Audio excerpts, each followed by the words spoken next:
Kris Aquino, mas lalong lumalaban. Health update na nagpasaya sa netizens.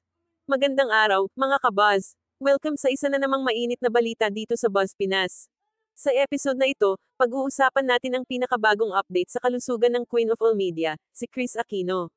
Matagal-tagal na rin tayong nag-aabang ng balita mula sa kanya, at ngayon, may magandang pag-asa na ang kanyang mga taga-suporta. Totoo nga bang bumalik na ang dating sigla ni Kris? Ano na ang lagay ng kanyang kalusugan? At bakit maraming netizens ang tuwang-tuwa sa kanyang bagong estado? Alamin natin ang buong kwento. Noong Setyembre taong 2024, opisyal nang bumalik si Kris sa Pilipinas matapos ang ilang taong gamutan sa Amerika. Mas pinili niyang magpagaling sa sariling bayan, malapit sa pamilya at mga taong mahal niya. Sa kanyang pananatili sa isang pribadong resort sa tabing dagat, unti-unti raw siyang nakakabawi. Isang tahimik na lugar, malayo sa ingay ng syudad, at perfect para sa kanyang recovery. Isa sa mga pinaka-pinag-usapan ay ang pagtaas ng timbang ni Kris. Mula sa dating 80 pounds, ngayon ay nasa 112 pounds na siya. Ayon sa kanyang kaibigan na si Mama Loy Villarama, she is now mabigat. Finally, sa isang video na ibinahagi sa Instagram, makikita si Bimbi na binubuhat ang kanyang ina. Kapansin-pansin na hindi na gaanong magaan si Kris. Isang senyales na may magandang nangyayari sa kanyang katawan.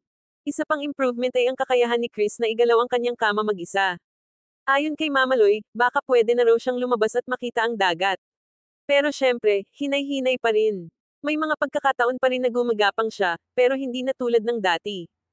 Hindi may kakaila ang dedikasyon ni Bimbi sa pag-aalaga sa kanyang ina. Ayon kay Mama Loy, Bimbi has been her source of strength. Isa siyang inspirasyon sa mga kabataan ngayon. Hindi lang siya anak, kundi tagapag-alaga, tagapagtanggol, at taga-suporta. Isa sa mga naging susi sa pagbuti ng kalagayan ni Kris ay ang kanyang diet. Kumakain siya ng turon, mangga, light cheese, orange juice, at gatas ng kalabaw. Lahat ay fresh at natural.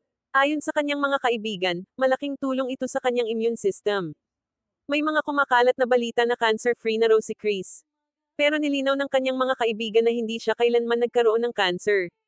Ang kanyang laban ay kontra sa siyam na autoimmune diseases, kabilang ang lupus, rheumatoid arthritis, systemic sclerosis, at iba pa.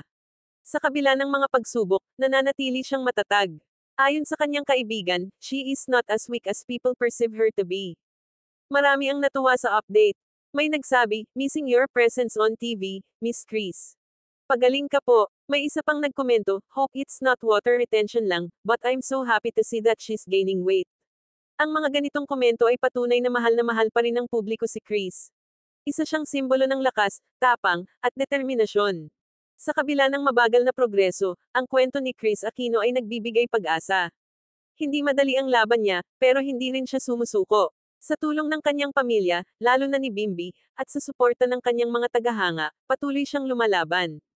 Ano ang masasabi mo sa health update ni Kris Aquino? May pag-asa na ba siyang makabalik sa TV? I-comment mo na sa baba at huwag kalimutang i-like, i-share, at i-subscribe sa Buzz Pinas para sa mas marami pang showbiz balita.